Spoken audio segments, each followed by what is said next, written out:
Hey everybody, Tim Miller from the Bulwark here. We got some bonus content with our editor-at-large, Bill Kristol, after yesterday's banger pod. You people just wanted more. How you doing, Bill? I'm fine. I don't quite believe what you. I don't believe what you just said, but that's nice. If some people wanted more. It is Most true. people, read the YouTube comments. I never read YouTube comments. Is that yeah? Is that subscribe to the feed and comment. Yeah, the YouTube commenters are great. should actually. It's like just. In the early days of the internet, you couldn't read the comment, and then when I was on Twitter first in 2014, I was a war criminal, so I didn't particularly feel like reading those comments. I don't know why. I mean, I'm sure I would have learned a lot from them. So, yeah. I still wouldn't read the comments on Twitter, but the YouTube comments section, the Bulwark YouTube page, we've cultivated some good people. I mean, some of you guys are wrong sometimes, and we're gonna go over that. But I appreciate your comments. Okay, so the Department of Labor has put out a social media campaign, and I don't think that there's any reason to kind of mince words about what it is. I just think that it is definitionally white nationalist in the sense that it's a nationalist social media campaign that only includes whites. And so I want to put up on the screen just kind of a collage here of images, and go through them with you. So we've got a family behind an American flag, white guy and wife with two kids. All these people look vaguely like they're from the 1950s. There's like a 1950s aesthetic to it. And we've got then we do have some diversity here. We've got, let's see, about 11 pictures of muscly white men, a blonde, another blonde, a kind of a brunette, reddish head, a guy, a brunette, a blonde, a brunette, blonde, and blonde. So, a lot of blonde white men with muscles and collared shirts on, in various scenes, oil rigs, refineries, Statue of Liberty, ironically. And then we got another family in church, white family, American flag. So we've got another specific campaign I want to get to, but just at the biggest picture, is there anything there you notice, Bill? No, I'm with you. I first couldn't believe it was real. So I think someone I first saw it, maybe you did too, on a tweet where someone had assembled those images, right? Yeah, it was good for that person to do that.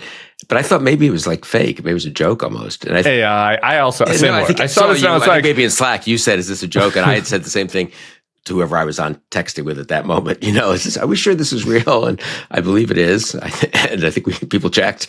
And you can go to the Department of Labor Twitter account and see it. So that kind of suggests it's real. Yeah, if only we can get back to the good old days of these healthy white men doing American jobs in an American way. And then the family in church with the wife looking adoringly at the man and the two cute little kids, really, in the pew there. That's really, it is. It's so retro. It's so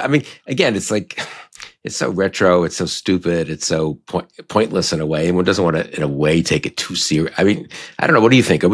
I see it, and half of me, 2/3 of me thinks this is really grotesque, and it really is white nationalist, and it has a vague Germany in the 30s resonance to it, just literally in terms of the kind of insane, maybe not even vague, kind of, anyway, the cartoonish character of what they're glorifying and stuff. And then a bit of me thinks, oh, I'm being too serious here. It's just a stupid advertising campaign. So here's what I think about all this. It is a troll. It's obviously a troll, right?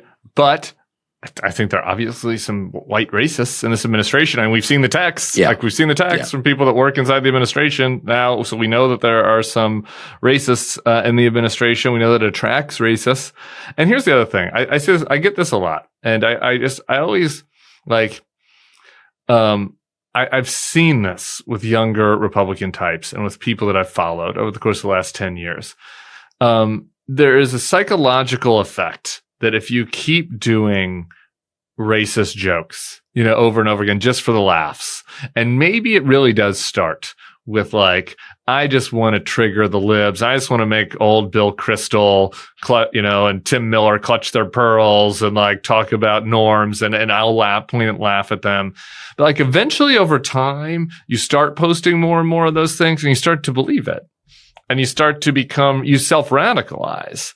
And so that's where to me, it's sorry, I don't the fact that it's a troll is not an excuse. There's plenty of evidence that I have in my life, and that people who are researchers of this have seen that you go down a radicalization pipeline a lot of times with things that start ironic or funny And then you end up finding yourself in a position where you're working for the Department of Labor, posting right national as agitprop.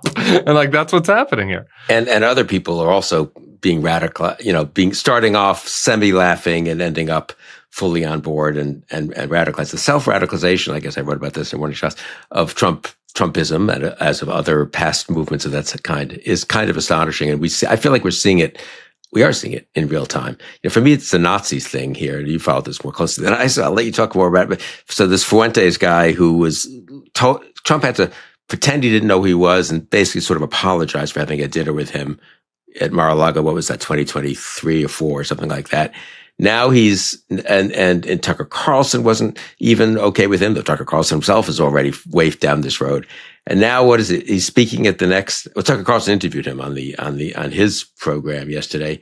And he's sort of, and this other guy is saying, I'm letting the Nazi streak in me run a little bit. That was the guy who they did have to withdraw from, consideration for the Justice Department post, but he'll probably end up somewhere else in the administration. And he said, well, he's certainly in good with, I think, that parts of Trump. And again, that part, the fever swamp has gotten awfully big. That's the other thing, right? I mean, the fever swamp starts out as 2% and is now, I don't know, 25%, 40%, 60% of the Trump movement. I don't know. Bulwark Takes is sponsored by Quince. As the weather cools, I'm swapping in pieces that actually get the job done. We're talking warm, durable, and built to last. And Quince delivers every time with wardrobe staples that'll carry you through the season. Quince has the kind of staples that you want to actually wear on repeat. We're talking things like the 100% Mongolian cashmeres for just $60, the classic fit denims, and the real leather and wool outerwear that looks sharp and holds up. I've got my eye on their suede trucker jacket. It's perfect for layering and just looks really casual and put together. If there's one thing I need to do when I'm out and about in the nation's capital, it's look casual but put together. Speaking of casual, the hoodie and joggers that I ordered from Quince are staples of my wardrobe, and they are essential when I want to do absolutely nothing, like lounging and watching TV. By partnering directly with ethical factories and top artisans, Quince cuts out the middlemen to deliver premium quality at half the cost of similar brands. Layer up this fall with pieces that feel as good as they look. Go to quince.com/bulwarktakes for free shipping on your order and 365-day returns. It's now available in Canada too. That's QUINCE.com/bulwarktakes. Free shipping and 365-day returns. Quince.com/bulwarktakes. I suffered through all 2 hours of the Tucker and Nick Fuentes interview last night while you were watching the World Series. I had a friend chastise me about this, actually, because I was live texting one of my group text chains about like the crazy, like the things that were happening on this Tucker Nick Fuentes interview. And somebody's like, the World Series is on. I'm like, I'm sorry, this is just my life now. Your friend, maybe you should listen to that friend. He seems like a very sensible, he might have some good life advice for you, your friend there. Yeah. And here's the thing about that interview is, that speaks exactly to these memes. It's like the first 45 minutes of it is Tucker just very credulously trying to understand how Nick got radicalized, right? And Nick, for people who don't know, has like questioned the amount of deaths at the Holocaust and like has just said as overtly neo-Nazi things as you can say. And has a group called the Groypers that is explicitly white identitarian. Explicitly, so that part, I don't know, Nick, I don't believe somebody can correct me, has never said I am a Nazi, but he is explicitly white identitarian and thinks we should talk about white identity more and that whites are getting discriminated against. And so anyway, he's explaining this to Tucker, and I gotta say, like, the first 45 minutes, like, is him sort of walking through how this happens. Like, I was a Ron Paul person, and then I thought it was a troll, and then I started wearing my MAGA hat around, and people were mean to me, and then I noticed it was a lot of black and brown people that were mean to me, and then I started saying, whatever, and then he kind of walks through this whole process, and I'm listening to it, and I'm like, this is so dangerous, because he does not come off as a wild-eyed freak for the first that hour. He comes off as racist, like me, so he listens. But I can imagine like an 18-year-old, like white kid being like, oh, okay. Like that makes sense. And it is working. Tucker says in the interview that he has him on because he's ascendant. Tucker uses that word. You are ascendant in the movement. And Tucker has the #1 most listened to news podcast. Sorry, I wish it wasn't true, but he does, like in politics. And so It's extremely important. Here's the only ray of light.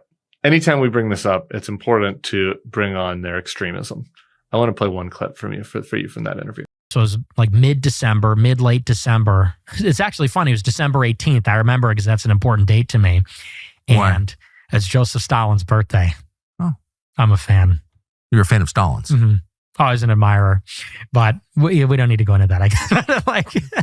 Well, that's okay. Let's get back. We'll circle back to that. So there you go. I mean, there is light at the end of the tunnel. They're extremely weird. Like the last 30 minutes, you have the Stalin admiration followed by like a very uncomfortable section about how he hates women, basically, and how he is scared. He doesn't want to date women because women are terrible. And so that's like the only part that gives me a little bit of hope that I think that women hating and like not maybe not women hating, but I think that like not wanting to have a girlfriend and get laid. I think being celibate and liking Stalin seem likely to be unpopular, but I don't know. What did you think about that? I would have assumed that was the case a few years ago. I'm a little uncertain these days. Everything is sliding away, you know. I mean, I sort of agree with that. I kind of tried to make it an analogous point, actually, in Morning Shots, that at some point the self-radicalization of Trumpism is really extraordinary. Well, it's has historical precedence, but it's really dangerous. And it's why you can't assume that we've seen the worst, because it's clearly accelerating. I mean, right, just in terms of the movement itself, and MAGA world, and then within the administration too. There, you know, let's try blowing up one boat. Well, that worked okay. Let's just do 7 a day now, you know, whatever, and let's forget about all laws, norms, et cetera, et cetera. So no. So on the one hand, it's very, very dangerous. On the other hand, one does think it gets so extreme and so crazy that the reaction gets a real reaction to it gets more likely at some point. Now, how much destruction they do along the way is another question. Anyway, so I guess, I take the point that it's somewhat hopeful that he's that crazy and that normalized, and we'll be having this conversation a year from now, and Fuentes will be speaking at the biggest conservative conference. But he went further. He went further than we could possibly justify, because he's defending God knows what. The Stalin thing is interesting. So he likes all mass murderers, basically, right? He likes Stalin and Stalin. Yeah. I should say at the end of it, Tucker says, "Okay, we'll circle back to that." Viewers will be surprised to learn that Tucker never did circle back to that. I don't think he wanted to explore that any deeper. I was curious, though. And so I went and did some searching to see if he'd mentioned his Stalin love before. He has. You won't be surprised. And what he admires about Stalin is like him. He is 5'6", pockmarked, ugly, rural, from like the outside of society, and then achieved success. And so that's his explanation. So there you go. He thinks that incel turned mass murderer is something that people should aspire to. Okay, where are we? Oh, we got waylaid. Final thing. We should circle back to the U.S. Department of Labor, because here's the most recent post. I want to read it to everybody. We'll put it up on the screen here. Again, it's Restoring the American Dream. White guy, you know, kind of dishwasher blonde hair here. Strong chin in a New England town. It's weird that they're always in these New England towns that are all dead, that all would vote for Kamala by like 80%. But anyway, he's in a New England town, and here is the text that goes along with this image. The American dream belongs to the American people. The process is in place and the mission is set. Project Firewall will restore the American dream by ensuring American jobs go to Americans first. I mean, I don't, there's no other way to interpret that, as the U.S. Department of Labor is working on a project to ensure that white Americans whose stock goes back to the early parts of the country have advantage in job and getting jobs, right? Like reverse affirmative action and racism and anti-immigrant sentiment is the only way to interpret that, right? Right. That's the broader meaning. I mean, I think this Project Firewall, which I Googled for 2 seconds, is some H-1B attempt to cut back on H-1Bs and get those jobs for Americans. So they would, I suppose, say, well, this is just this one particular tweak of change of the H-1B visa law. But no, the whole message is what you say.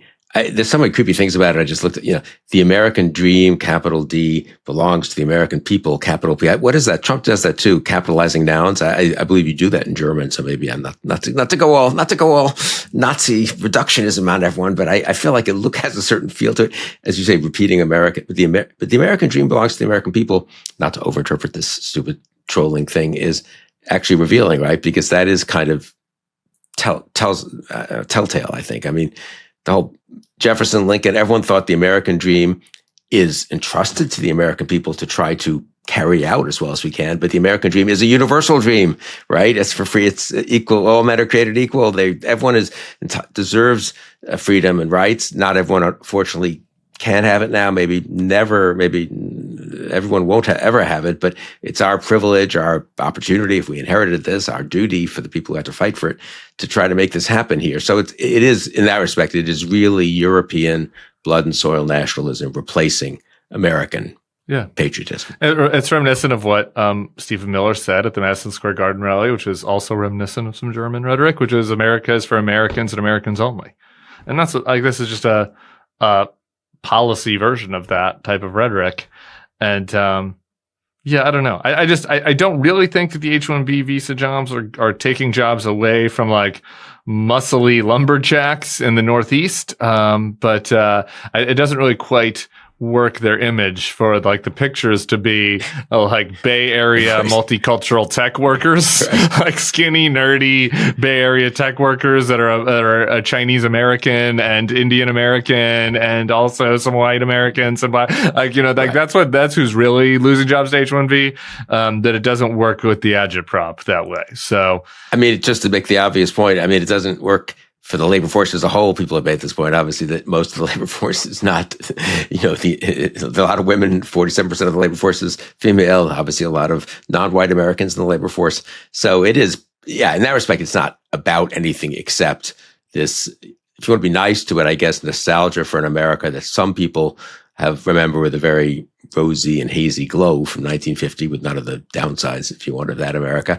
And if that's the nice side of it, which I don't think is actually what they deserve. And then the true side of it is the creepiness of the racist and misogynist, for that matter, appeal being put out by the U.S. government. I mean, right? And I think I wonder. Yeah, not a campaign. That's also an important thing. It would be very creepy and wrong if it's a campaign. But the Department of Labor actually is a department for all Americans, no matter their race, creed, gender, sexual orientation, religion, right? And this administration does not think that. Correct. Okay, well, this was enjoyable. Hope everybody enjoyed that. A little ditty, a little bonus, Bill and Tim, for you. And subscribe to the feed, as I mentioned. Tell your friends. This is where they can find uplifting content like this. And we'll be talking to you all again soon.